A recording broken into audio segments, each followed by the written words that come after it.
Hey everybody, my name's Ernie DeLuca. I'm the bass player for the Deltaz, and today I'm going to show you some of the equipment I take on tour. Right off the bat, these are some of my axes that I bring. First and foremost, we got the Fender P-Bass American Special. Love that thing, play it all the time. And real quick, it's got a little tuner right on the back. And then we got the Ernie Ball Music Band Sterling Ray 35, active. And that's real fun to have in the arsenal. Moving along, we got a good selection of Ernie Ball strings, provided by Ernie Ball so graciously, along with Ernie Ball Wonder Wipes, which work great on your instrument. And some other little tools are, some like winder kind of cutting devices, so you can actually put your Ernie Ball strings on your wonderful basses. Some backup batteries for your tuners. We got a backup tuner and a monster cable. Those are super awesome.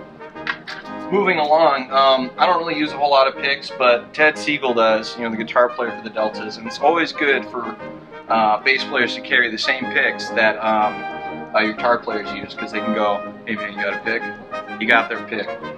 Moving on, we got some camping gear. We do camp on tour, just because we are in some really beautiful areas such as Utah and Colorado. Why not take advantage of that? So right off the bat, I bring a lot of knives because I collect knives. I'm kind of into them. And right away we got a good selection of just Swiss Army knives. The smaller ones are really for cutting nose hairs. This is just kind of a backup multi-tool. And got a pocket knife. This was given to me by the guys, by Ted and John. This one actually has like a little whistle and a little fire starter in it. Nice to have when camping. And Leatherman, which is also a great tool for using when working on gear, such as cutting Ernie Ball bass strings or anything else like that.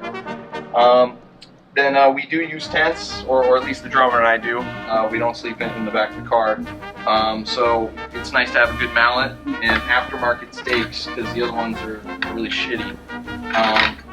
And then I bring an extra one for good luck. Campfires are nice, and I like hatchets, so I bring the hatchet, and that's cool. And when you're doing a 10-hour drive and you decide to go for the bonus round and get stuck in some mud, it's good to have a shovel to dig yourself out of a bad spot, because you never know who's going to get you there. Having gloves is really useful for working with bladed implements, because it's gonna save you a little bit. And on top of that, gloves are great for hauling gear around, such as basses, Ernie Ball strings, or your amps. And then some food and water.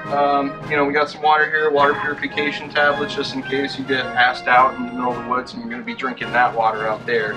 And then personal little survival kit. We got a little water straw and some fire starting stuff. And then our personal favorite food choice, especially for camping and anything in general, is the bacon jerky.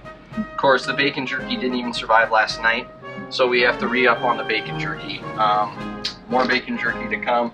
And then some usual weapons of choice. We got the flask, fill whiskey up in, so do the hobo thing, go to the bar, and you already got your drink, and then some clove cigars to pop on. When in Rome, when in bars in Texas and Idaho and such, it's kind of fun, to sip on your flask low-key and puff a cigar, clove cigar. And going onto the shelter when we camp, we actually have all been provided with these self-inflating air mattresses, which make all the difference when camping. Oh my God. Some of us can tell you that they've had really horrible nights because they didn't have one of these. And those of us that did really enjoyed them. And then along with that, I brought a nice little 2-person tent, which is really a 1-person tent, a comfortable 1-person tent. Little dome thing, it looks just like that, little picture of it. A good sleeping bag and camping pillow, real basic sleeping bag. And that's pretty much the gist of the gear I bring, along with a little first aid kit, some flashlights for working at night and loading in gear, and never hurts to have a little bit of luck with you, so it's nice to have a lucky penny. So, put that in my back pocket sometimes. And anyways, this has been surviving the tour with Eric DeLuca, and this is a little bit of my gear. I hope you guys tune in more for next time.